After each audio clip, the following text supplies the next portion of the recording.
আর্জেন্টিনার খেলোয়াড় তোর প্রিয় হলো কেমনে বেঈমান? এই মুসলমানের বাচ্চা বল বেটা, এখন দাঁড়ায় বল বেটা, কোন কাফের বেঈমান, কোন খ্রিস্টানের বাচ্চা, কোন ইহুদি, তুই মুসলমানের ঘরে জন্ম নিয়া তোর রক্তে মুসলমান মার রক্ত, তুই কেমনে ওই বেঈমানের মতো সাজবি? এই বেহায়া বল বেহায়া, তোদের যাদের চুলের কুম বল বেটা, এখন দাঁড়া, ওই বেঈমান তোর পছন্দ হলো কেন? তোর রক্ত ইসলাম নাই বেটা, তোর মা মুসলমান না, তোর বাপ মুসলমান না বেটা, তোর দাদা দাদি মুসলমান না, ওরা সব বোকা, তুই চালাক হয়ে গেছ বেটা, তুমি পণ্ডিত হয়ে গেছ। কোন বেঈমানের অংশগ্রহণ করলাম? কেন সাজলা বেঈমানের মতো?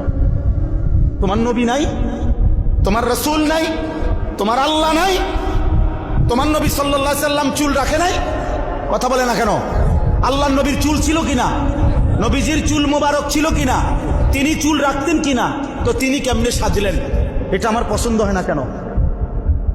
নবীর সাহাবী সোয়া লাখের চাইতে বেশি সাহাবী, লক্ষের চাইতে, ওনাদের চুল ছিল না মাথায়? তো ওনাদের চুল কেমন ছিল তার কোনো বর্ণনা নাই কিতাবে?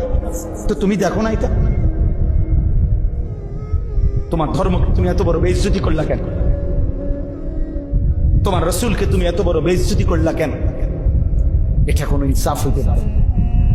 দিন রাত মুসলমানের ঘরে জন্ম নিয়ে মুসলিম হয়ে চুলের উপরে সারা দিন ফ্যাশন, এটা বুঝি একটা কথা হলো? আমার ভাই বোন, এটা বুঝি একটা কথা হলো? তোমারে বুঝি আল্লাহ বানাইছে শুধু এই সারাক্ষণ চুল এটার ফ্যাশন করবা, বিভিন্ন মডেলে চুল কাটবা, এই নিয়ে ব্যস্ত থাকবে? এত ফালতু কাজে আল্লাহ মুসলমানকে বানাইছে?